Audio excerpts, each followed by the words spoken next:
అందరికీ హాయ్ అండి. Welcome to Prithvi tarot. అందరూ ఎలా ఉన్నారు? మీరందరూ బాగుండాలని, యూనివర్స్ మిమ్మల్ని బ్లెస్ చేయాలని కోరుకుంటున్నాను. ఈరోజు మన టాపిక్ వచ్చి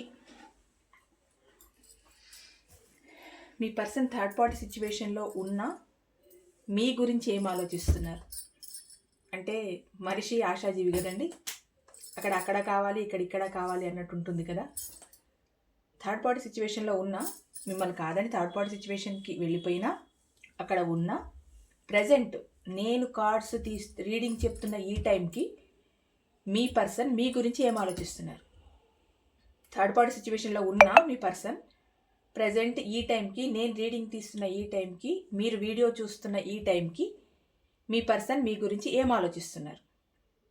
ప్లీజ్ ఒకటి ఏంటి అని అంటే, మీరు ఈ వీడియో ఆన్ చేయంగానే మీ పర్సన్ పేరుని ఒక 3 టైమ్స్ మనసులో అనుకోండి. వాళ్ళ ఫేస్ని మీరు ఇమాజిన్ చేసుకోండి. అప్పుడు ప్రజెంట్ ఫీలింగ్స్ కదా, ఇది నేను రీడింగ్ తీస్తున్న టైంకి, మీరు వీడియో చూస్తున్న టైంకి ఫీలింగ్స్ కనుక మీకు చాలా కనెక్ట్ అయ్యే ఛాన్సెస్ ఎక్కువగా ఉంటాయి. మీరు ఫస్ట్ పేరు ఒక 3 టైమ్స్ అనుకోండి, తర్వాత వాళ్ళ ఫేస్ని ఇమాజిన్ చేసుకోండి. రీడింగ్ 100% వస్తుంది.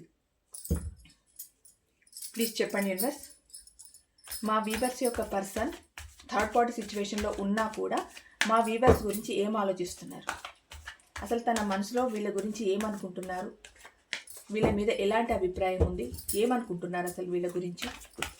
యాక్యురేట్ రీడింగ్ ఇవ్వండి యూనివర్స్, పాజిటివ్ రీడింగ్ ఇవ్వండి. Gratitude gratitude gratitude.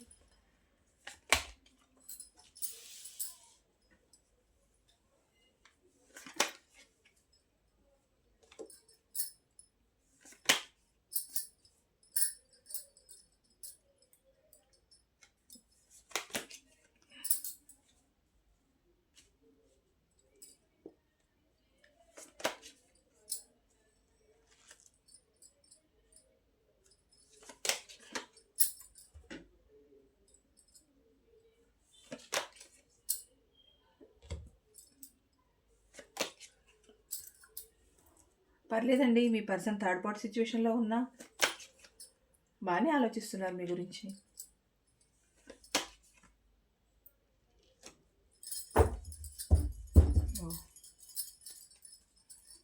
Bottom of the deck, king of swords, 8 of cups, the moon, empress, magician.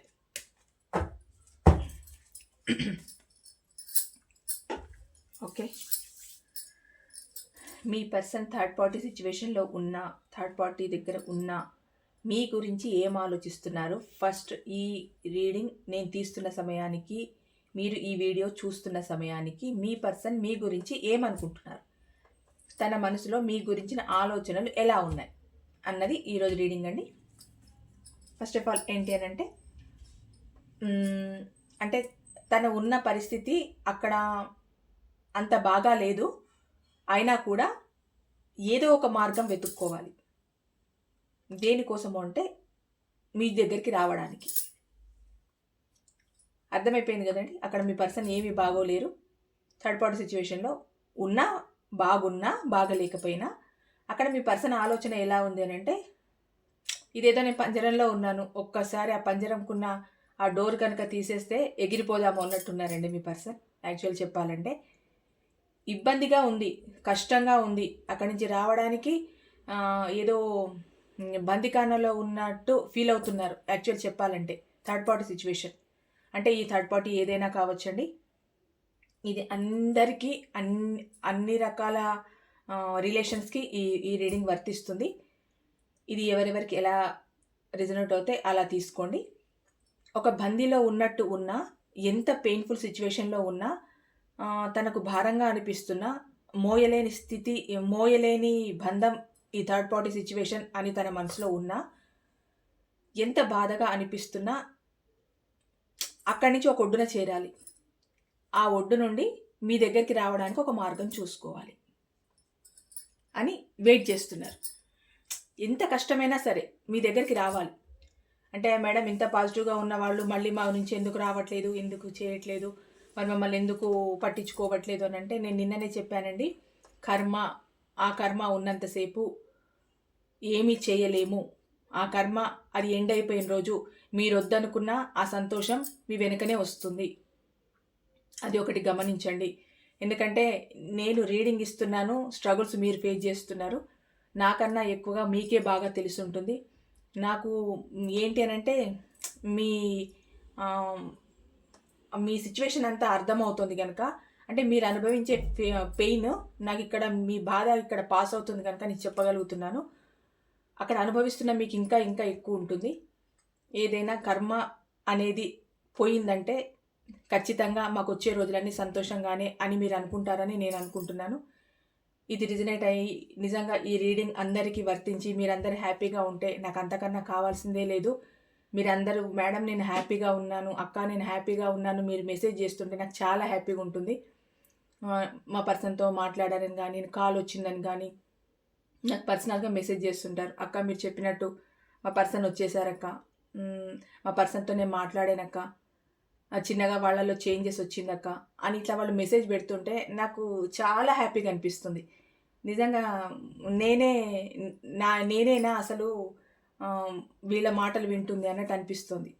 అందుకే బాధపడకండి. కర్మ అది తొలగిన రోజు సంతోషం అంతా మీ వెంటే ఉంటుంది. ప్రతి వ్యక్తి జీవితంలో కొంత గడ్డు కాలం అనేది ఉంటుంది. దాన్ని ఫేస్ చేసి ముందుకొచ్చి సాధించిన వాళ్ళే మనుషులు అవుతారు. ఈ లోపల పిచ్చి పిచ్చి నిర్ణయాలు తీసుకోకండి. నాకు పర్సనల్ రీడింగ్ వచ్చిన వాళ్ళు కూడా ఏవేవో అనేస్తూ ఉంటారు, ఏవేవో నిర్ణయాలు తీసుకుంటున్నాం అంటూ ఉంటారు. నేను సందర్భం వచ్చింది కనుక చెప్తున్నానండి.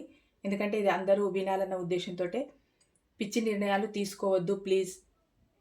జీవితం అందరికీ వడ్డించిన విస్తరాకు కాదు. ప్రతి ఒక్కరి జీవితంలో ఎన్నెన్నో సమస్యలు ఉంటాయి. నేను మళ్ళీ చెప్తున్నాను, ప్రేమే జీవితం కాదు. జీవితంలో ప్రేమ ఒక భాగం మాత్రమే. దానికోసం ప్రాణాలు తీసుకోవడం, ఏదేదో చేసుకోవడం, మీ కుటుంబాన్ని దిక్కుమాలిన కుటుంబం చేయడం, మిమ్మల్ని నమ్ముకున్న వాళ్ళని అనాథల్ని చేయడం, ఇదంతా కరెక్ట్ కాదు. ఎటువంటి పిచ్చి నిర్ణయాలు తీసుకోవద్దు. మీరు స్టెబుల్గా ఉండండి.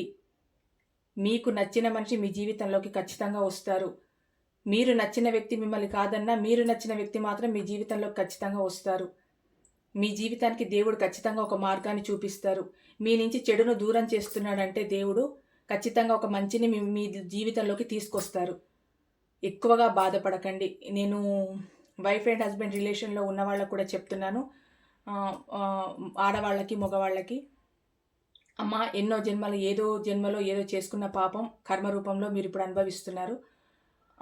అలాగని మీరు పిల్లల్ని అనాథలు చేయొద్దు, వేరే నిర్ణయాలు తీసుకోవద్దు. ఇది ఆడవాళ్ళకి మగవాళ్ళకి ఇద్దరికి చెప్తున్నాను. అంటే నా వ్యూవర్స్ నా మాటలు తీసుకుంటారనే చెప్తున్నాను. నా సబ్స్క్రైబర్స్ కానీ నా వ్యూవర్స్ కానీ తీసుకుంటారని చెప్తున్నాను. నా మాటలు మీ మీద ప్రభావం చూపించి మీరు మంచిగా హ్యాపీగా ఉంటే అంతకన్నా నాకు కావాల్సింది ఏం లేదు. అందరూ స్టెబుల్గా ఉండండి, హ్యాపీగా ఉండడానికి ట్రై చేయండి. ప్రేమ ఒకటే జీవితం కాదు. జీవితంలో చాలా సాధించేవి ఉన్నాయి. ఈ క్షణానికి మీకు బాధ అనిపిస్తుండొచ్చు, మీ పర్సన్ మీకు దూరమయ్యారన్న బాధ మీకు ఉండొచ్చు. కానీ మీ జీవితంలో మీ మీద ఆధారపడి ఉన్న వాళ్ళు ఉన్నారు. మీరు చేయాల్సిన పనులు చాలా ఉంటాయి. దేవుడు కారణం లేకుండా ఒక మనిషిని పుట్టించాడు. మీ వల్ల ఏదో జరగాల్సి ఉంది, అందుకే దేవుడు మిమ్మల్ని పుట్టించాడు. అదేదో తెలుసుకోండి. మీ గోల్ని రీచ్ అవ్వడానికి ప్రయత్నించండి. పర్సన్ వెళ్ళిపోయారని చెప్పి ఏవో పిచ్చి నిర్ణయాలు తీసేసుకొని ఏదో చేసేసుకుందామని ఏమవుతుందండి? మహా అయితే మీరు పోయిన తర్వాత మిమ్మల్ని పెంచి పోషించి మీ మీద ఆధారపడ్డ వాళ్ళు వాళ్ళ జీవితకాలం ఏడుస్తారు. ఈ పర్సన్స్ ఎన్ని రోజులు ఏడుస్తారండి? ఏడుస్తారా? కనీసం పోయారని తెలిసిన తర్వాత మీ దగ్గరకు వచ్చి చూస్తారా? వాళ్ళు చూసింది లేనిది మీరు చూస్తారా? ఒక మనిషి కోసం ప్రాణాలు తీసుకోవాల్సిన అంత అవసరం ఉందా? అంత లేదు. అంత ఎమోషనల్ అవ్వకండి. అంత బాధను, ఏదో భరించలేని బాధ నా జీవితంలో వచ్చిందన్నట్టు ఫీల్ అవ్వకండి. కొంత గడ్డు కాలం మీ లైఫ్లో వచ్చింది. మీరు మనసిచ్చి మీరు ఎమోషనల్గా ఆ పర్సన్ మీద డిపెండ్ అయ్యి ఆ పర్సనే మీ జీవితం అనుకున్నారు కనుక బాధ ఉంటుంది. బాధపడండి. మీరు ఎంత బాధపడాలనుకుంటే అంత బాధపడేయండి. 4 రోజులు ఏడుస్తారా, వారం రోజులు ఏడుస్తారా, మీకు ఎంత ఏడుపు వస్తే అంత ఏడ్చేయండి. కానీ పిచ్చి నిర్ణయాలు తీసుకోవద్దు. మీ మీద ఆధారపడ్డ వాళ్ళని మోసం చెయ్యొద్దు.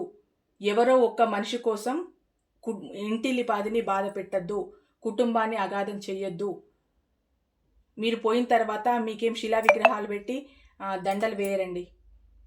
ఒక పిచ్చి, ఎందుకు పనికిరాని పిచ్చి మనుషుల కోసం దేవుడిచ్చిన ప్రాణాన్ని వదులుకుంటారా? దేవుడిచ్చింది ఒకే ఒక జీవితం, దాన్ని హాయిగా గడపడానికి ట్రై చేయండి. సమస్యలు ప్రతి ఒక్కరి జీవితంలో ఉంటాయండి, ఉండవని కాదు. కానీ దాన్ని అధిగమించి ముందుకు వెళ్ళి మీ హ్యాపీనెస్ మీరు చూసుకోవడానికి ప్రయత్నించాలే కానీ ఈ ఒక్క ప్రేమ కోసము జీవితాలను పాడు చేసుకొని కుటుంబాలను దిక్కుమాలిన కుటుంబాలను చేసి మీకు మనశ్శాంతి లేకుండా వాళ్లకు మనశ్శాంతి లేకుండా అర్ధాయుష్యుతో పోవాల్సిన అవసరం ఏంటి? అసలు ఏముంది ఈ ప్రేమలో అంతగా? అంటే మేడం మీద అనుభవించిన వాళ్ళకే తెలుస్తుంది, మీలాంటి వాళ్ళకి ఏం తెలుస్తుంది అని అంటే ప్రాబ్లమ్స్ అందరికీ ఉంటాయండి. కానీ ప్రేమే జీవితం కాదని మళ్ళీ మళ్ళీ చెప్తున్నాను నేను. మన వల్ల నలుగురు ఆనందంగా ఉండాలే తప్పితే మన వల్ల ఒక్కరు బాధపడినా అది మనకు మంచిది కాదు. మీరు మీ ఫ్యామిలీతో హ్యాపీగా ఉండడానికి ప్రయత్నించండి, మీ పిల్లల్ని హ్యాపీగా చూసుకోవడానికి ప్రయత్నించండి. నిజంగా మీ మనసు నచ్చి మిమ్మల్ని మెచ్చి మీ పర్సనే మీ లైఫ్లోకి వచ్చే వరకు వెయిట్ చేయండి. ఒకవేళ రాలేదనుకోండి, నిజంగా చెప్తున్నాను, దేవుడు ఆ పర్సన్ మీకు కరెక్ట్ కాదని దేవుడు మీకు ఇండైరెక్ట్గా ఒక మెసేజ్ ఇచ్చినట్టే. వదిలేసేయండి. వదిలేయడం అంత ఈజీ కాదు, నేను చెప్తున్నాను. కానీ ప్రయత్నించండి. ప్రయత్నిస్తేనే జీవితంలో మీరు ముందుకు వెళ్ళగలుగుతారు. ఈ విషయం నేను ఎందుకు చెప్తున్నానంటే అస్తమానం నేను ఇది చేసుకోవాలనుకుంటున్నాను, అది చేసుకోవాలనుకుంటున్నాను అని నాకు పర్సనల్ రీడింగ్స్లో వస్తున్నాయి కనుక చెప్తున్నాను. ఇది అందరికీ వర్తిస్తుంది కనుకనే చెప్తున్నాను. ప్లీజ్ నేను చేసే రిక్వెస్ట్ ఏంటి అని అంటే పిచ్చి నిర్ణయాలు తీసుకోవద్దు. మీరు మీ జీవితాన్ని దుర్భరం చేసుకోవద్దు. మీ గోల్స్కి రీచ్ అవ్వడానికి చూడండి. మీరు హ్యాపీగా ఉండండి. మీ చుట్టుపక్కల వాళ్ళని హ్యాపీగా ఉంచండి. ఫ్యామిలీని హ్యాపీగా చూసుకోండి. మీరు ఆనందంగా ఉండండి. మీరు బాగున్నారు, మేము బాగున్నాం మేడం అని నాకు ఒక్క మెసేజ్ మీరు చేసినా నేను చాలా హ్యాపీగా ఫీల్ అవుతాను. నేను ఎప్పుడో చెప్పాను, నేను మీలో మీ కుటుంబ సభ్యురాల్లో ఒక సభ్యురాల్ని. మీ అక్కనా, మీ చెల్లినా, మీ కూతురునా, నేను మీ కుటుంబంలో ఒక సభ్యురాల్ని. చాలా హ్యాపీగా ఫీల్ అవుతాను. పిచ్చి నిర్ణయాలు మాత్రం తీసుకోవద్దు. హ్యాపీగా ఉండడానికి ప్రయత్నించండి. కాకపోతే మీ మనసుకు ఊరట కలుగుతుంది ఈ రీడింగ్స్ చూడడం వల్ల. కొందరికి రిజనేట్ అవుతుంది. రిజనేట్ అయిన వాళ్ళు హ్యాపీగా ఫీల్ అవుతారు. కొందరికైతే నిజంగా జరుగుతున్నాయి. జరగని వాళ్ళకి చెప్పాను కదా, మీ కర్మ ఆ టైం వరకు ఉంటుంది కనుక ఆ టైం వరకు మీకు ఏది మంచి జరగకపోవచ్చు. దాని తర్వాత వచ్చే జీవితకాలం అంతా మీకు హ్యాపీనే. అదొకటి గమనించండి. ఇంత స్పీచ్ ఇచ్చానని అనుకోవద్దు. సారీ. ఎవరికైనా బోర్ కొడితే నేను మళ్ళీ రీడింగ్లో ఇలాంటి మాటలు చెప్పాను. నేను ఏంటి అనంటే నేను కూడా మీ కుటుంబ సభ్యుల్లో ఒకరిగా అనుకున్నాను కనుక మీకు, అంటే నేను వయసులో మీకన్నా పెద్ద అని చెప్పట్లేదు, చిన్న అని చెప్పట్లేదు. కాకపోతే నేను ఒక టారో రీడర్గా, మీ కుటుంబంలో ఒక సభ్యురాలిగా, మీ అక్కనో చెల్లెనో కూతురుగా చెప్తున్నాను. ఎవరు ఎలాంటి రాంగ్ స్టెప్ వేయద్దు. జీవితం చాలా విలువైంది. ప్రేమ ఒకటే జీవితం కాదు. ఇది నేను అందరికీ చెప్తున్నాను. అక్కడ థర్డ్ పార్టీ సిచ్యువేషన్లో ఎలాంటి సిచ్యువేషన్లో ఉన్నా కూడా సారీ అండి, ఎక్కువగా నేను ఏమైనా స్పీచ్ ఇచ్చాను అనుకుంటే సారీ. నాకు ఎందుకో చెప్పాలనిపించింది, చెప్పాను. థర్డ్ పార్టీ సిచ్యువేషన్లో ఉన్నా కూడా అక్కడ తనకు అంత సౌకర్యవంతమైన జీవితం లేదు. భారమైనా కూడా మీ దగ్గరికి రావాలనుకుంటున్నారు. అంటే అక్కడ థర్డ్ పార్టీ ఎలాంటి టార్చర్ పెడుతున్నా కూడా వాళ్ళ మనసులో, వాళ్ళ ఆలోచనల్లో మీరే ఉన్నారు. మీ గురించి ఆలోచిస్తున్నారు. అంటే ఎప్పుడు మంచేనండి, చెడు చెడే. ఎప్పుడు మంచి చేసిన వాళ్ళని దూరం చేసుకోవాలని ఎవరు అనుకోరు. అంటే మీరు ఎంతో మంచి చేశారు మీ పర్సన్కి. అన్ని రకాల నీడ్స్ని ఇచ్చారు, అన్ని రకాలుగా సాక్రిఫైస్ చేశారు. మీ పర్సన్ని ఒక ఎవరెస్ట్ శిఖరం మీదే కూర్చోబెట్టారు. అలాంటి మిమ్మల్ని మర్చిపోవడం అంత సాధ్యమయ్యే పని కాదు. వాళ్ళు ఎంత టాక్సిక్ పర్సన్స్ అయినా కానివ్వండి, 4 రిలేషన్లు మెయింటైన్ చేయనివ్వండి, కానీ ఎప్పుడు తులసి మొక్కే, గంజాయి మొక్కే. అందుకు ఎంతమందిలో ఉన్నా, ఎన్ని థర్డ్ పార్టీ సిచ్యువేషన్స్లో ఉన్నా, ఎంత తిరిగినా, ఏం చేసినా, ఎలాంటి జీవితాన్ని అనుభవిస్తూ ఉన్న వాళ్ళు మళ్ళీ మీ దగ్గరికి రావాలి అన్న ఆలోచన మీ పర్సన్లో ఉందండి. మీతో మాట్లాడాలనుకుంటున్నారు. అంటే నాకు తెలిసి మిమ్మల్ని వద్దని థర్డ్ పార్టీ సిచ్యువేషన్ దగ్గరికి వెళ్ళిపోయిన తర్వాత అక్కడ వాళ్ళు పెడుతున్న టార్చర్ ఇక్కడ మీతో చెప్పాలనుకుంటున్నారు. అక్కడ వాళ్ళు ఎలా వాళ్ళని ట్రీట్ చేస్తున్నారో అన్న విషయం మీ దగ్గర చెప్పాలనుకుంటున్నారు. నిజంగా ఈ విషయం మీ దగ్గర వచ్చి చెప్తే మీ పర్సన్ ఓడిపోయినట్టే. కానీ మనసులో అంత బాధ. ఎందుకు ఆ బాధ అని అంటే నీతో వాళ్ళు కంపేర్ చెయ్యలేము, నీతో వాళ్ళు సరికారు, వాళ్ళు వాళ్ళే, నువ్వు నువ్వే, నా జీవితంలో నువ్వు నన్ను చూసుకున్నంతగా వేరే ఎవరు చూసుకోలేరు అని ఇండైరెక్ట్గా మీకు చెప్పడానికే మీ పర్సన్ మీతో మాట్లాడాలనుకుంటున్నారండి. మేడం ఇంతుందా, ఇంత చెప్పాలనుకుంటున్నారని అంటే నిజంగా చెప్పేవాళ్ళు ఉంటారు, వినేవాళ్ళు ఉంటారు. ఇది ఖచ్చితంగా రిజనేట్ అయిన వాళ్ళు నాకు ఖచ్చితంగా పర్సనల్గా మెసేజ్ కూడా పెడతారు. ఎందుకంటే రీడింగ్ అలా వచ్చింది కనుక చెప్తున్నాను. పాజిటివ్గా వచ్చిందండి. ఏంటి అని అంటే మీతో తన లోపల ఉన్న బాధనే కానీ, తన పడుతున్న వేదనే కానీ, థర్డ్ పార్టీ దగ్గర తను పడుతున్న స్ట్రగుల్సే కానీ అవన్నీ మీతో చెప్పాలనుకుంటున్నారు, మాట్లాడాలనుకుంటున్నారు. ఎంత భారంగా ఉన్నా మీ దగ్గరికే రావాలనుకుంటున్నారు. ఒక దారి వెతుక్కుంటున్నారు మీ దగ్గరికి రావడానికి. మీతో షేర్ చేసుకోవాలనుకుంటున్నారు విషయాలన్నింటినీ. ఇంకొకటి ఏంటి అని అంటే వెయిట్ చేస్తున్నారు. ఇప్పుడు తనకు రెండు ఛాన్సులు ఉన్నా కూడా తన మెజారిటీ మొత్తం మీ సైడే ఉంది. అంటే ఇప్పుడు థర్డ్ పార్టీ మీరు ఇద్దరు ఉంటే తన ఫోకస్ మొత్తం థర్డ్ పార్టీ దగ్గరే ఉన్నారు మీ పర్సన్. కాకపోతే ఫోకస్ అంతా మీ పైన ఉంది. ఎందుకు ఉంది అని అంటే థర్డ్ పార్టీ తనకు తగిన వాళ్ళు కాదు అని మెంటల్గా మీ పర్సన్ ఫిక్స్ అయిపోయారు. కాకపోతే తన ఈగో, యాటిట్యూడ్ వీటి వల్ల అక్కడ ఉండాల్సి వస్తుంది. అంటే మీ నుంచి చాలా షార్ట్ టెంపర్తో వెళ్ళిపోయారు కదా. మరి అక్కడ సరిగ్గా లేరు అని అంటే ఇంకా ఏముంటుంది అక్కడ? ఏముండదు కదా. అందుకని రెండు అవకాశాలు ఉన్నా కూడా మిమ్మల్ని చూజ్ చేసుకుంటున్నారు. మీ సైడే మీకే ఎక్కువ ప్రిఫరెన్స్ ఇస్తున్నారు, మీ గురించి ఎక్కువ ఆలోచిస్తున్నారు. ఇంకోటి ఏంటి అని అంటే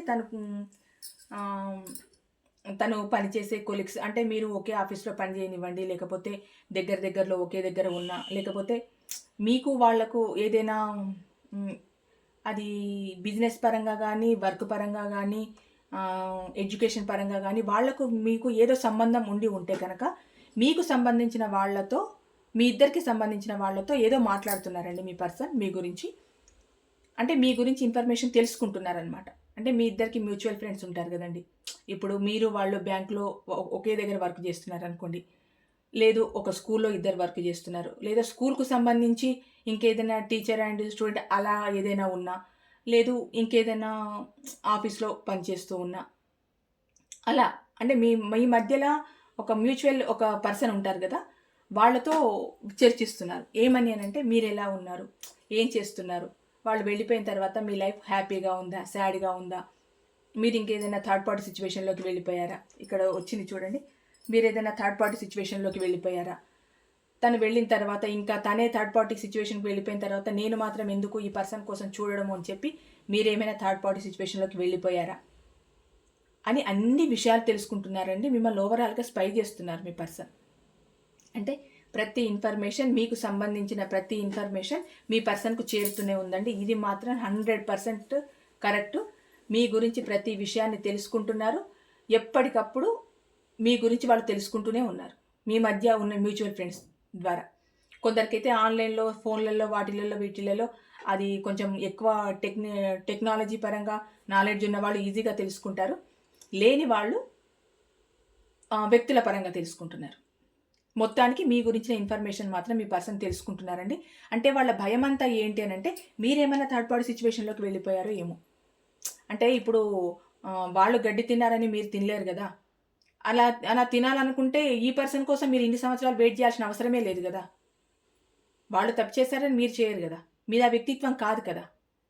వాళ్ళు ఎన్ని పార్టీలు మెయింటైన్ చేసినా కూడా మీరు సైలెంట్గా ఉండి నా పర్సన్ నాకు వస్తే చాలు అనుకున్నారు. కానీ వాళ్ళు మాత్రం ఏమనుకుంటున్నారంటే కాస్త మీకు దూరం అయిపోయి తను థర్డ్ పార్టీ సిచ్యువేషన్లోకి వెళ్ళిపోగానే మీ పర్సన్ ఏమనుకుంటున్నారంటే మీరే థర్డ్ పార్టీ సిచ్యువేషన్లోకి వెళ్ళిపోయారేమో అనుకుంటున్నారు. అంటే గుడ్డివాడికి లోకమంతా చీకటి అన్నట్టు మీ పర్సన్ కూడా అలాగే కనిపిస్తుంది. వాళ్ళకి చీకటి అయినంత మాత్రాన మీకు చీకటి అవ్వదు కదా. కానీ మీ పర్సన్ ఆలోచన విధానం అలా ఉంది. మీ గురించి తెలుసుకుంటున్నారండి. ఇక్కడ కొంచెం మీరు వర్క్ పరంగా కూడా ఫోకస్డ్గా ఉన్నారనుకుంటున్నారు. అంటే చూడండి, థర్డ్ పార్టీ సిచ్యువేషన్లో ఉన్నా కూడా 24/7 మీ ఆలోచనలే ఉన్నాయి మీ పర్సన్కి. మామూలుగా అంటుంటారు, మా గురించి ఆలోచిస్తున్నారా మేడం, మేము గుర్తుకొస్తున్నామా, అసలు మా గురించి ఆలోచన ఉందా, తన ఫీలింగ్స్ ఎలా ఉన్నాయి, తను ఏమనుకుంటున్నారు మా గురించి, ఇలా నాకు అడుగుతూ ఉంటారు. ఖచ్చితంగా ఈరోజు వచ్చిన రీడింగ్లో మాత్రం థర్డ్ పార్టీ సిచ్యువేషన్లో మీ పర్సన్ ఉన్నా కేవలం మనిషి మాత్రమే అక్కడ ఉన్నారండి. మనసు అంతా ఇక్కడే ఉంది. మీ గురించే ఆలోచిస్తున్నారు. మీ గురించే 24/7 ఆలోచిస్తున్నారు. ఎప్పుడు మీ ఆలోచనలోనే ఉన్నారు. చూడండి, మీరు వర్క్లో బిజీ ఉన్నారన్న విషయం కూడా మీ పర్సన్కి తెలిసిపోయింది. ఏమైనా సీసీ కెమెరాలు పెట్టుకున్నారండి మీరు? మీరు ఎంత బిజీ ఉన్నా కూడా మీరు వర్క్లో ఎంత బిజీ ఉంటున్న విషయం కూడా మీ పర్సన్కి తెలిసిపోతుంది. అంటే ఒకే ప్లేస్లో పనిచేయడం వల్ల తెలిసిపోవచ్చండి. కానీ వేరే వేరే ప్లేసెస్లో పనిచేసినా కూడా తెలిసిపోతుంది అని అంటే మీ గురించి ఇన్ఫర్మేషన్ ఎంత గ్యాదర్ చేస్తున్నారు చూడండి మీ పర్సన్. మీ వెనకాల ఒక పొరలా, ఒక తెరలాగా ఉన్నారు మీ పర్సన్. మీరు ఏం చేస్తున్నారు, ఎక్కడికి వెళ్తున్నారు, సినిమాకి వెళ్తున్నారా, షికార్కి వెళ్తున్నారా, షాపింగ్కి వెళ్తున్నారా, జాబ్కి వెళ్తున్నారా, ఎన్ని అవర్స్ అక్కడ ఉంటున్నారు, ఏం చేస్తున్నారు, 1/2 అవర్ ఎక్కువ కూర్చున్నారా, 1/2 అవర్ తక్కువ కూర్చున్నారా, లంచ్ టైంకి లంచ్ చేస్తున్నారా, లంచ్ తర్వాత లంచ్ చేస్తున్నారా, ప్రతి విషయం ఎవ్రీ ఇన్ఫర్మేషన్ మీకు సంబంధించి మీ పర్సన్ తెలుసుకుంటూనే ఉన్నారండి. మీరు వర్క్లో బిజీగా ఉన్నారన్న విషయాన్ని కూడా మీ పర్సన్ తెలుసుకున్నారు, అనుకుంటున్నారు కూడా. అంటే తన ఉద్దేశం ఏంటి అని అంటే, తన నుంచి వెళ్ళిపోయిన తర్వాత మీరు చాలా డల్ అయిపోయి ఇంకా 24/7 ఏడ్చుకుంటూ ఏదో జుట్టంతా విరమేసేసుకొని అంత చింపిరి జుట్టుతో మొహం 4 రోజులకు ఒకసారి మొహం కడిగి వారానికి ఒకసారి స్నానం చేసి అలా మొత్తం దేవదాస్లాగా అయిపోయి అలా ఉంటారేమో అని చెప్పి మీ పర్సన్ అనుకొని ఉన్నారు యాక్చువల్ చెప్పాలంటే. కానీ ఇక్కడ జరిగేది ఏంటంటే మీరు వర్క్లో బిజీ ఉన్నారన్నది మీ పర్సన్ గమనించారనమాట. అంటే ఏంటి అంటే తను వెళ్ళినా కూడా మీలో పెద్ద ఎఫెక్ట్ లేదు అన్నది కూడా గమనించారు. తన ఆలోచన విధానం చూడండి. మీరు థర్డ్ పార్టీ సిచ్యువేషన్లో ఉన్నారని ఆలోచిస్తున్నారు. మీరు తను వెళ్ళిపోయిన తర్వాత హ్యాపీగా ఉన్నారని ఆలోచిస్తున్నారు. మీరు ఏం చేస్తున్నారని ఆలోచిస్తున్నారు. మీరు రోజుకి ఎన్నిసార్లు నవ్వుతున్నారు, ఎన్నిసార్లు ఏడుస్తున్నారు అన్నది కూడా మీ పర్సన్ ఆలోచనలో ఉంది. అంటే 24/7 మీ గురించి ఆలోచిస్తున్నారు ఇంకా. అంటే తను వెళ్ళిపోయిన తర్వాత ఓ అంటూ ఏడ్చుకుంటూ ఇంట్లో ఏడ్చుకుంటూ కూర్చోవాలని మీ పర్సన్ ఉద్దేశం. కానీ మీరెందుకు అలా ఉంటారు? మీకంటూ ఒక జీవితం ఉంది కదా, మీకు కూడా మీ ఫ్యామిలీ ఉంది కదా, మీకు సెల్ఫ్ రెస్పెక్ట్ ఉంది కదా. మీరు ప్రాక్టికల్గా మారాలని ప్రయత్నం చేస్తున్నారు. మరి నేను ఇంత రీడింగ్స్ చేసి ఏం లాభం అండి మీరు ప్రాక్టికల్గా మారకపోతే? వాళ్ళు అనుకున్నట్టు ఏడుస్తూ ఉంటారా, నేను చెప్పినట్టు ప్రాక్టికల్గా మారడానికి ట్రై చేస్తారా? మీరు ప్రాక్టికల్గా మారితేనే వాళ్ళ గుండెల్లో దడ, వాళ్ళకి తెలియని ఒక పెయిన్ ఇవ్వడం. మీరు నిజం చెప్తున్నానండి. మీరు ప్రాక్టికల్గా మారి చూడండి, మీ పర్సన్కి కత్తులతో గుచ్చినట్టు ఉంటుంది. మీ పర్సన్కి మిమ్మల్ని పెట్టిన బాధ కంటే 100 రెట్ల బాధ అనుభవిస్తారు. అంటే మిమ్మల్ని మోసం చేయమని చెప్పట్లేదు, అన్యాయం చేయమని చెప్పట్లేదు. మీరు నిజాయితీగా ఉన్నన్ని రోజులు మీ పర్సన్ మిమ్మల్ని కేర్ చేయలేదు, నిజాయితీగా ఉండద్దని చెప్పట్లేదు. కాకపోతే ప్రాక్టికల్గా మారమని చెప్తున్నాను. మీరు ప్రాక్టికల్గా ఉన్న రోజు వాళ్ళ గుండెల్లో గుబులేనండి. ఎందుకంటే మీకు కాల్ చేసినప్పుడు వాళ్ళు కాల్ ఎత్తకుండా, మీరు మెసేజ్ చేసినప్పుడు వాళ్ళు మెసేజ్ చేయకుండా, చూసుకోకుండా మిమ్మల్ని ఇగ్నోర్ చేశారు కదా. అదే మెథడ్ని మీరు ఫాలో అవ్వండి. అప్పుడు తెలుస్తుంది ప్రేమ అంటే ఏంటి, దాని విలువ అంటే ఏంటి, ఆ ప్రేమించిన మనిషి విలువ ఏంటి. ఇవన్నీ మీ పర్సన్కి అర్థమవుతాయి. ఎప్పుడు మనం అడుక్కుంటూనే ఉంటే వాళ్ళకు అర్థం అవ్వదు. జస్ట్ ప్రాక్టికల్గా మారాలి. ఈ ప్రాక్టికల్గా మారడంలో వాళ్ళు మనసు మార్చుకొని మీ మీద ప్రేమతో వస్తే ఓకే. మీరు ప్రాక్టికల్గా మారిన తర్వాత నువ్వే ప్రాక్టికల్గా మారిపోయావు, ఇంకా నేనెందుకు నీకు అనంటే గుడ్ బై చెప్పేయండి. వాళ్ళ కోసమే మీరు ప్రాక్టికల్గా మారారు అంటే ఒక రకంగా మీరు ఆ బాధను తట్టుకోలేక కూడా మారినట్టే. ఎన్ని రోజులు ఆ హింసని మీరు భరిస్తారు, ఎన్ని రోజులు బాధపడతారు, ఎన్ని నిద్రలేని రాత్రులు గడుపుతారు మీరు, ఎన్ని రోజులు తిండి లేకుండా అలోన్గా ఉండి ఎంతెంత పెయిన్ అనుభవిస్తూ ఉన్నారు. మీరు ప్రాక్టికల్గా మారితే మీ పర్సన్కు బాధ కలుగుతుందేమో కానీ మీ ఫ్యామిలీ అంతా హ్యాపీగా ఉంటుంది, మీరు హ్యాపీగా ఉంటారు, మీ చుట్టూ ఉన్న వాళ్ళు హ్యాపీగా ఉంటారు. ఒకవేళ మీరు ప్రాక్టికల్గా మారిన తర్వాత తనకు తానుగా తప్పు తెలుసుకొని వచ్చి మీ జీవితంలోకి వస్తానంటే హ్యాపీగా ఆహ్వానించండి. మీరు ప్రాక్టికల్గా మారానని ఇంకా వాళ్ళ యాటిట్యూడ్ చూపించేస్తే గుడ్ బై చెప్పేయండి. నేను ఇలా చెప్తున్నానని ఏమనుకోవద్దు, చెప్తున్నాను నేను. అంటే ఒకటండి, మనము 100% ప్రేమని ఇచ్చిన తర్వాత కనీసం వాళ్ళకు 80% ప్రేమ ఇచ్చినా కూడా వాళ్ళకు దాసోహం అయిపోవచ్చు, వాళ్ళ కాళ్ళు కడిగి నెత్తిన పోసుకోవచ్చు అంత ప్రేమను ఇస్తూ ఉంటే. మీరు ఇంత ప్రేమని ఇస్తూ ఉంటే వాళ్ళు ఇగ్నోర్ చేసి థర్డ్ పార్టీని వెతుక్కుంటూ ఉంటే మరి మీరేం చేస్తారు? ఆ పర్సన్నే తలుచుకుంటూ మీకు ఒక 100 ఏళ్ళు వచ్చే వరకు అదే ఆలోచనలో అదే ధ్యాసలో ఉంటారా? ఇంకా మీకు జీవితం లేదా? అందుకు చెప్తున్నాను. ఇక్కడ ఏంటి అని అంటే మీ పర్సన్ మ్, తన ఈగో యాటిట్యూడ్ని ఏం వదులుకోలేదండి. ఎట్ ది సేమ్ టైం మీకు కూడా కొంచెం అహం పెరిగిందని అనుకుంటున్నారండి. ఎందుకు పెరగదు? ఖచ్చితంగా పెరుగుతుంది. ఎందుకోనంటే మీరు స్వచ్ఛమైన మనసుతో ఉన్నారు, ప్యూర్ లవ్ని అందించారు, ప్యూర్ లవ్ని కోరుకున్నారు. మీరు మీ పర్సన్ నుంచి ఏ నీడ్స్ని కోరుకోలేదు, డబ్బు కోరుకోలేదు, ఒక సహాయం కోరుకోలేదు, నాకు ఇది కావాలని కోరుకోలేదు. మీరేంటండి, మీరు చాలా జెన్యున్గా ఉన్నారు. మీకెందుకు అహం ఉండకూడదు? ఖచ్చితంగా ఉండొచ్చు. అంటే మనిషిని బాధ పెట్టే అహం మీలో లేదు. కాకపోతే మీలో కూడా జస్ట్ సెల్ఫ్ రెస్పెక్ట్ ఒకటి పెరిగింది. ప్రాక్టికల్గా మారడానికి ప్రయత్నం చేస్తున్నారు కనుక మీ పర్సన్కి మీకు అహం ఉన్నట్టు అనిపిస్తోంది. అట్లా ఆలోచిస్తున్నారు. ఇంకా తనకు అనిపిస్తోంది మీకు అహం పెరిగింది, యాటిట్యూడ్ పెరిగింది. వాటి వల్లనే కదా మీ పర్సన్ మిమ్మల్ని దూరం చేసుకుంది. ఇప్పుడు తను మీకు పెరిగింది అనుకుంటున్నారు. రివర్స్లోనండి, తనకు థర్డ్ పార్టీ ఉంటే మీకు థర్డ్ పార్టీ ఉంది అనుకుంటున్నారు. తన ఈగోతో ఉండి మీకు ఈగో ఉంది అనుకుంటున్నారు. ఇవే ఆలోచనలు. ఇంకా 24/7 మీ పర్సన్కి ఇవే ఆలోచనలు. మీరు తనని రిజెక్ట్ చేస్తారేమో అని కూడా అనుకుంటున్నారు. అంటే గతంలో మిమ్మల్ని ఇగ్నోర్ చేశారు కదా మీ పర్సన్. మిమ్మల్ని ఇగ్నోర్ చేసి థర్డ్ పార్టీ సిచ్యువేషన్లోకి వెళ్ళిపోయారు కదా. ఇప్పుడు తను ఏమనుకుంటున్నారంటే మీరే తనని ఇగ్నోర్ చేస్తారేమో అని. అంటే ఇక్కడ ఒక 50 కన్నా ఎక్కువ % మీరు తనని చీకొడతారన్న భావనే మీ పర్సన్లో ఎక్కువ ఉందండి. నిజంగా చెప్తున్నాను. ఈ రీడింగ్లో నాకు అనిపిస్తుంది ఏంటి అని అంటే, మీరు చీకొడతారన్న భావనే మీ పర్సన్లో ఎక్కువ ఉంది. అంటే తను చేసిన మోసము, తను మిమ్మల్ని పెట్టిన బాధ, ఇవన్నీ తన మైండ్లో తిరుగుతూ ఉన్నాయి కదా. మీరే తనని చీకొడతారేమన్న భావన మీ పర్సన్కి ఏర్పడింది. అందుకే ఒకలాంటి భయము, వణుకు, తెలియని ఒక ఆవేదన. గతంలో మీరు ఎంతైతే టార్చర్ అనుభవించారో అందుకు 100 రెట్లు అనుభవిస్తున్నారు మీ పర్సన్. దాని గురించి ఆలోచిస్తున్నారు. ఇగ్నోర్ చేస్తుందో ఏమో, ఇగ్నోర్ చేస్తాడో ఏమో, ఏ మొహం పెట్టుకొని వెళ్ళాలి, ఏ మొహంతో నేను అడగాలి, ఏమని అడగాలి, చెప్పుతో కొట్టినట్టు థర్డ్ పార్టీ దగ్గరికి వెళ్ళిపో అంటుందో ఏమో, అంటాడో ఏమో, ఎలా రిసీవ్ చేసుకుంటారో, ఏమంటారో అన్న భయము చాలా ఉందండి మీ పర్సన్లో. ఇంకోటి ఏంటి అని అంటే, ఇప్పుడు మీరు కొంచెం చూడడానికి చాలా ఇంతకుముందు కన్నా అంటే మీ పర్సన్ థర్డ్ పార్టీ దగ్గరికి వెళ్ళేటప్పుడు థర్డ్ పార్టీ చాలా అందంగా కనిపించిందండి మీ పర్సన్కి. థర్డ్ పార్టీ దగ్గర కొంచెం ఏదో తగ్గిందండి మీ పర్సన్కి. ఇప్పుడు మీరు అందంగా కనిపిస్తున్నారు. ఏంటండి, రోజు పార్లర్కి వెళ్తున్నారా?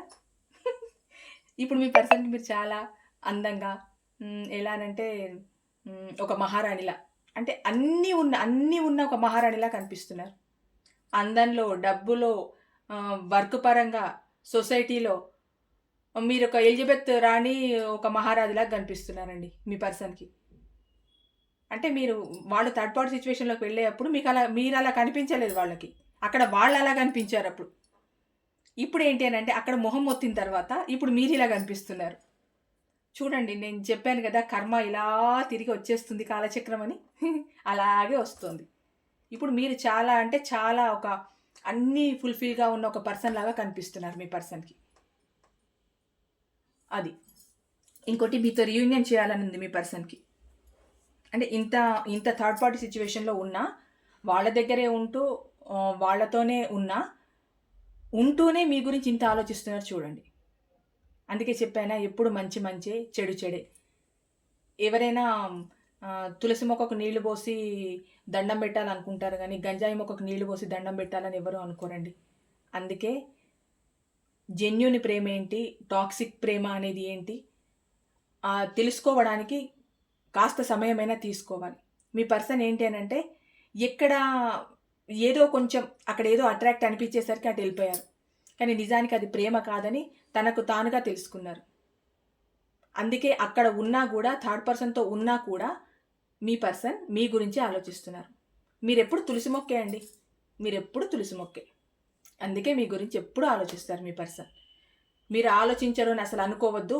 నా పర్సన్ నా గురించి ఆలోచించట్లేదేమో అని మీరు బాధపడద్దు. మీ వ్యక్తిత్వానికి, మీరు ఇస్తున్న అన్కండిషనల్ లవ్కి, మీ ప్రేమకి, మీరు చూపించిన కేరింగ్కి ఖచ్చితంగా మీ పర్సన్ మీకు దాసోహం అవ్వాల్సిందే. మీ జీవితంలో మీ పర్సన్ ఉన్నా లేకపోయినా మిమ్మల్ని మాత్రం జీవితాంతం తలుచుకుంటారు. ఎందుకంటే మీరు పెంచిన ప్రేమ అలాంటిది. సరే, ఇప్పుడు థర్డ్ పార్టీ సిచ్యువేషన్లోకి వెళ్ళిపోయారో, మీ జీవితంలోకి వస్తారో రారో, రీయూనియన్ జరగాలని అయితే ఉంది. వచ్చినా రాకున్నా మిమ్మల్ని మాత్రం వాళ్ళ జీవితకాలం గుర్తుపెట్టుకుంటారు. ఎందుకంటే మీరు అంత మంచి మనసుతో మీ పర్సన్ని రిసీవ్ చేసుకున్నారు. మీ పర్సన్కి అంత ప్రేమ ఇచ్చారు. మీరు ఖచ్చితంగా గుర్తు చేసుకుంటారు. ఇక్కడ ఏంటి అంటే మీ పర్సన్ రీయూనియన్ జరగాలని ఉందండి. మీ పర్సన్కి ఖచ్చితంగా రీయూనియన్ చేయాలనుకుంటున్నారు. ఏంటంటే చెప్పాను కదండి, మీరు థర్డ్ పార్టీ సిచ్యువేషన్లో ఉన్నారేమో అని ఒక భయము, బెణుకు అన్నీ మొదలయ్యాయండి మీ పర్సన్కి. అంటే వాళ్ళ ధీమా ఏంటి అని అంటే, నేను థర్డ్ పార్టీ సిచ్యువేషన్లోకి వెళ్ళిపోయినా నా పర్సన్ నా కోసం వెయిట్ చేస్తారు ఏ రోజుకైనా, నేను ఎప్పుడు వచ్చినా ఓకే చెప్తారు అన్నట్టు ఒక ధీమాతో వెళ్ళిపోయారు. కానీ అక్కడికి వెళ్ళిన తర్వాత తన ఆలోచన విధానం ఇలా ఉంది. మీ గురించి ఇలా ఆలోచిస్తున్నారు. అంటే మొత్తం ఒక్కసారి ఫేస్ తిరిగిపోయింది కదా. తను అనుకున్న విధంగా లేదు సిచ్యువేషన్. మీరు టోటల్గా మారారు. మీకు తెలియకుండానే మీరు ప్రాక్టికల్గా మారిపోయారు. మీరు అన్నీ ఉన్న ఒక మంచి పొజిషన్లో ఉన్నారు. అంటే మీ బాధ ఉంటుంది, ఖచ్చితంగా బాధ పోతుందని కాదు, కానీ మీరు సొసైటీకి అలా కనిపించట్లేదు. మీ పర్సన్కి అసలే కనిపించట్లేదు. ఇంతకుముందు ఏడుస్తూ మెసేజ్లు పెట్టడము, కాల్స్ చేయడము, ఒక్కసారి కాల్ చేయి, ఒక్కసారి మాట్లాడాలి, నీతో 5 minutes మాట్లాడాలి, 2 minutes మాట్లాడాలి, ఇలా ఎంతో అడుక్కొని ఉంటారు మీ పర్సన్ మిమ్మల్ని వదిలి వెళ్ళిపోయిన తర్వాత కూడా. కానీ ఇప్పుడు మీరు అవి ఏం చేయట్లేదు, సైలెంట్గా ఉన్నారు. చూద్దాం చూద్దాం అన్నట్టే ఉన్నారు. అది మీ పర్సన్ గుండెల్లో గుబులు. అక్కడ స్టార్ట్ అయింది మీ పర్సన్కి. ఇంకా ఎప్పుడైతే మీరు ప్రాక్టికల్గా మారారో, జస్ట్ మీ పర్సన్ని ఇగ్నోర్ చేయడం మొదలు పెట్టారో, అప్పుడు మొదలైంది మీ పర్సన్లో అసలు మంట. ఇలా అనుకుంటున్నారు, థర్డ్ పార్టీ ఉందేమో అనుకుంటున్నారు. ఈ దిక్కుమాలిన ఆలోచనలు ఎక్కడి నుంచి వస్తాయో అర్థం కాదు. వాళ్ళు థర్డ్ పార్టీ సిచ్యువేషన్లోకి వెళ్ళిపోయి మీకు థర్డ్ పార్టీ ఉంది అనుకోవడం ఏంటి? ఆ థర్డ్ పార్టీని మెయింటైన్ చేయాలనుకుంటే ఇలాంటి ఒక పర్సన్తో ఇంత రిస్క్ మీకు అవసరమా? హ్యాపీగా పెళ్లి కాని వాళ్ళు పెళ్ళిళ్ళు చేసుకుంటారు, హ్యాపీగా ఉంటారు. ఎవరికి కావాల్సిన వాళ్ళ రిలేషన్లో ఉంటారు. మీ జీవితాన్ని మీరు హ్యాపీగా గడుపుతారు, ఫ్యామిలీని హ్యాపీగా చూసుకుంటారు. వీళ్ళ కోసం చూడాల్సిన అవసరం ఏముంది? అన్నీ పిచ్చి ఆలోచనలు. ఇప్పుడు మిమ్మల్ని ఒక ఎంప్రెస్ లాగా చూస్తున్నారు. ఇప్పుడు మీరు ఎంప్రెస్ లాగానే కనిపిస్తున్నారండి. అప్పుడేమో డెవిల్ లాగా కనిపించారు, ఇప్పుడేమో ఎంప్రెస్ లాగా కనిపిస్తున్నారు. చూడండి ఎంత చేంజెస్. అంటే థర్డ్ పార్టీ ఎవరికో, మీరు అసలు థర్డ్ పార్టీకి దండం పెట్టుకోవాలండి. తిడుతుంటారు కానీ నేను నిజం చెప్తున్నాను, థర్డ్ పార్టీకి మీరు ఒక పెద్ద సెల్యూట్ చేయాలి. ఎందుకు అనంటే వాళ్ళేంటో వీళ్ళకి మీ పర్సన్కి తెలిసేలా చేసి, మీరేంటో కూడా మీ పర్సన్కి తెలిసేలా చేసింది ఆ థర్డ్ పార్టీ. ఒక సెల్యూట్ కొట్టండి అందరికీ, థర్డ్ పార్టీకి అందరూ. ఎందుకంటే మీ విలువ ఏంటో తెలిసింది కదా మీ పర్సన్కి. అది కదా మనకి ఇక్కడ కావాలి. మీ విలువ కదా తెలుసుకోవాలి పర్సన్. తెలుసుకున్నారు, మీరేంటో అర్థమైంది మీ పర్సన్కి. హ్యాట్సాప్ చెప్పండి థర్డ్ పార్టీకి. ఇక్కడ ఏంటంటే చాలా డిప్రెషన్లో ఉన్నారు. ఎందుకు ఉండరు? మళ్ళీ మీ లైఫ్లోకి వస్తే మీరు యాక్సెప్ట్ చేస్తారో చెయ్యరో, ఏమంటారో ఏంటో, తన గురించి ఇంకెవరైనా మీతో బ్యాడ్గా చెప్తారో, మీ పర్సన్ ఇలాంటి వాళ్ళు అలాంటి వాళ్ళు వాళ్ళతో ఉన్నారు వీళ్ళతో ఉన్నారని ఎవరెవరు ఏం చెప్తారో, మీరు ఎలా రిసీవ్ చేసుకుంటారో, మొత్తానికి మీరు మాత్రం ఒక భయాన్ని సృష్టించారండి మీ పర్సన్లో. అంటే మీరు అలాగే ఉండాలి. మీరు అలా ఉండాలనే నేను కోరుకుంటున్నాను. మీరు గట్టిగా ఉండాలి. వచ్చేవాళ్ళు ఖచ్చితంగా వస్తారు. అక్కడ ఉన్న పరిస్థితి తనకు చూడండి, కరెక్ట్గా రీడింగ్ కార్డ్ ఎలా వచ్చిందో బాటమ్ ఆఫ్ ది డెక్. ఇక్కడ ఉన్న పరిస్థితి మీ పర్సన్కి నచ్చట్లేదండి. ఏది థర్డ్ పార్టీ సిచ్యువేషన్లో ఉన్న ఈ పరిస్థితి ఏదైతే ఉందో మీ పర్సన్కి నచ్చట్లేదు. అందుకే మీ దగ్గరికి మళ్ళీ మూవ్ అనే రావాలనుకుంటున్నారు. అక్కడి నుంచి మూవ్ అనే మీ దగ్గరికి రావాలనుకుంటున్నారు. ఇంకోటి ఏంటి అంటే మీతో డైరెక్ట్ కమ్యూనికేషన్ చేయాలనుకుంటున్నారు. చూడండి, మీ పర్సన్ మీకు ఎక్కడో కనిపిస్తారు, జరిగిన విషయం అంతా చెప్తారు, మళ్ళీ నన్ను యాక్సెప్ట్ చేయమని అడుగుతారు. మరి యాక్సెప్ట్ చేస్తారా లేదా? ఏమనుకుంటున్నారు మరి? మెజిషియన్, మీరు తన లైఫ్లో ఉన్నట్టు ఊహించుకుంటున్నారు, మ్యానిఫెస్టేషన్ చేస్తున్నారు మీ పర్సన్. ఇదండి ఈరోజు రీడింగ్. ఓవరాల్గా ఏంటి అని అంటే, మీ పర్సన్ మధ్యలో నేను కొన్ని విషయాలు చెప్పాను. అంటే నా వ్యూవర్స్, నా సబ్స్క్రైబర్స్, నా వాళ్ళు అన్న ఉద్దేశంతో నేను కొన్ని మంచి మాటలు చెప్పాలనుకున్నానండి, చెప్పాను. అది మీకు ఎవరికైనా తప్పు అనిపిస్తే సారీ. రీడింగ్ చెప్పకుండా సోది చెప్తున్నారని కూడా కొందరు అంటారు. ఇది సోది కాదండి, ప్రతి ఒక్కరి జీవితానికి ఇది కావాల్సిందే. నేను మీకన్నా చిన్నదాన్ని అయినా ఒక టారో రీడర్గా నాకు తెలిసినంత వరకు నేను చూస్తున్న పర్సనల్ రీడింగ్స్, నేను తీసుకున్న రీడింగ్స్, వాటి ద్వారా కూడా ఇలా ఉంటున్నారు జనాలు, మీరు ఇలా ఉండండి అని కూడా చెప్తున్నాను. ఏది ఏమైనా మిమ్మల్ని హీల్ చేయడమే నాకు కావాల్సింది, మీరు బాగుండడమే నాకు కావాల్సింది.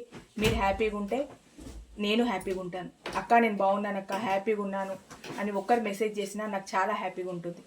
మీరు బాధపడద్దు, అది నాకు కావాలి. అందుకు చెప్పాను. కానీ మరోలా అనుకోవద్దు ప్లీజ్. మీ పర్సన్ మాత్రం మీ దగ్గరికి రావాలనుకుంటున్నారండి. 24/7 మీ గురించి ఆలోచిస్తున్నారు. థర్డ్ పార్టీ సిచ్యువేషన్లో ఉన్నా కూడా మీ పర్సన్కి ధ్యాస అంతా మీ మీదే ఉంది. ఇది మాత్రం 100% నిజమండి. ఇది ఎవరు నమ్మినా నమ్మకపోయినా, నా రీడింగ్ ఫేక్ అన్నా ఫేక్ అవసరం లేదన్నా ఎవరన్నా ఏమైనా కామెంట్ పెట్టుకోండి, కానీ ఈ రీడింగ్ మాత్రం 100% నిజమండి. మీ పర్సన్లో చేంజెస్ వచ్చాయి. మీ పర్సన్ మీ గురించి ఆలోచిస్తున్నారు. అది మామూలుగా ఉండి ఆలోచించట్లేదు, థర్డ్ పార్టీ సిచ్యువేషన్లో ఉండి మరీ ఆలోచిస్తున్నారు. అంటే మీరేంటో ఇక్కడ ప్రూవ్ చేసుకుంటున్నారు. మీ మంచితనం ఇక్కడ కనిపిస్తుంది. ఓకే.